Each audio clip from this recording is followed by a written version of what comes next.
আসসালামু আলাইকুম। ফুটবল বিশ্বকাপ আর বাংলাদেশ দুটো যেন একই সূত্রে গাঁথা। যখন ফুটবল বিশ্বকাপ চলে তখন বাংলাদেশের আবহাওয়া পুরোটাই পাল্টে যায়। তার একমাত্র কারণ আর্জেন্টিনা এবং ব্রাজিল।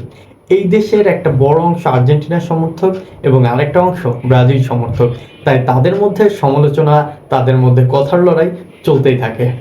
তবে ব্রাজিল, আর্জেন্টিনা সেখান থেকেও অনেক জার্নালিস্ট, অনেক কন্টেন্ট ক্রিয়েটর ইতিমধ্যে বাংলাদেশ ভ্রমণ করেছেন শুধুমাত্র বিশ্বকাপের এই সময়টাতে বাংলাদেশের পরিবেশ কেমন পাল্টে যায় এবং পরিবেশে কি অবস্থা থাকে সেইটা দেখার জন্য। আমি একজন বাংলাদেশি হিসাবে ফিফা বরাবর তাদের মাধ্যম দিয়ে একটা আবেদন করতে চাই। তাদের মাধ্যম দিয়ে আবেদন করার কারণ হলো তাদের দেশগুলো ফিফা বিশ্বকাপে অংশগ্রহণ করছে আর আমার দেশ সেখানে সুযোগ পায় নাই। এ কারণে আমি তাদের দিয়ে একটা আবেদন করতে চাই, আর তা হলো ফুটবল মাঠ থেকে পেনাল্টি জিনিসটা উঠিয়ে দেওয়া। তার কারণ এই দেশের দুইটা সমর্থক গোষ্ঠীর মধ্যে প্রায় কথার লড়াই, হাতাহাতির লড়াই এবং কি মারামারি পর্যন্ত চলে যায় শুধুমাত্র এই পেনাল্টির লড়াই নিয়ে। পেনাল্টি খেলারই একটা অংশ, সেটা আপনি অর্জন করে নিতে পারেন, আমিও অর্জন করে নিতে পারি। এটাকে স্বাভাবিক হিসাবে নিতে হবে।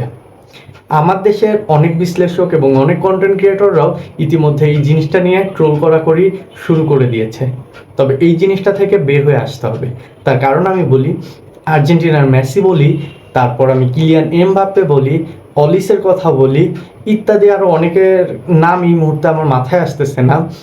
তারা প্রচুর পরিমাণে বল পায়ে রাখার চেষ্টা করে। নেইমার, তিনি ড্রিবলিং করে বল পায়ে রাখার চেষ্টা করে। যখন তিনি বলটা বেশি পরিমাণে পায়ে রাখবেন, এই বল নিয়ে ডি বক্সের মধ্যে ঢুকার চেষ্টা করবেন, তখন অবশ্যই অপোনেন্টের প্লেয়ার দ্বারা তিনি ফাউলের শিকার হবেন, এটা স্বাভাবিক। তবে আমার দেশের একদল সমর্থক গোষ্ঠীরা এইটাকেও এখন ট্রোল হিসাবে ব্যবহার করে।